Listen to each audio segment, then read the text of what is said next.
మొదలెడదామా? Nandamuri fans అఖండ 2 కోసం ఎంత ఆసక్తిగా ఎదురు చూస్తున్నారో ప్రత్యేకంగా చెప్పనక్కర్లేదు. ఇదే సమయంలో వారు బాలకృష్ణ తనయుడు నందమూరి మోక్షజ్ఞ ఎంట్రీ కోసం కూడా చాలా ఆసక్తిగా ఎదురు చూస్తున్నారు. ఈ రెండు ఎదురు చూపులకు ఒకేసారి తెరబడిపోతుంది. నందమూరి కాంపౌండ్ నుంచి సమాచారం అందుతుంది.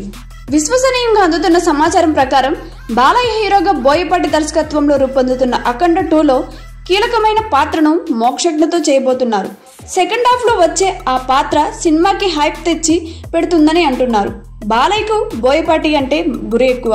అందుకే మోక్షజ్ఞ ఎంట్రీకి అఖండ 2తో ఓకే చెప్పాడని తెలుస్తుంది.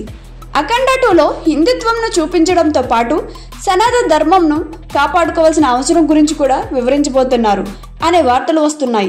మొత్తానికి బాలయ్య బోయపాటి కాంబో హిట్ కాంబోగా ఇప్పటికే హ్యాట్రిక్ సొంతం చేసుకోగా హిందుత్వం మరియు మోక్షజ్ఞల వల్ల అఖండ 2 అద్భుతంగా నిలుస్తుందని ఫ్యాన్స్ నమ్మకం వ్యక్తం చేస్తున్నారు. ఇప్పటికే బోయపాటి రాసుకున్న పాత్ర కోసం మోక్షజ్ఞ లుక్ టెస్ట్ పూర్తయింది.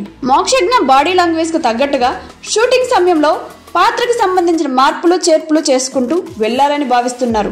విదేశాల్లో యాక్టింగ్ మరియు డైరెక్షన్ పై సుదీర్ఘకాలం పాటు ట్రైనింగ్ తీసుకున్న మోక్షజ్ఞ హీరోగా కూడా ముందు ఎంట్రీ ఇవ్వబోతున్నారు.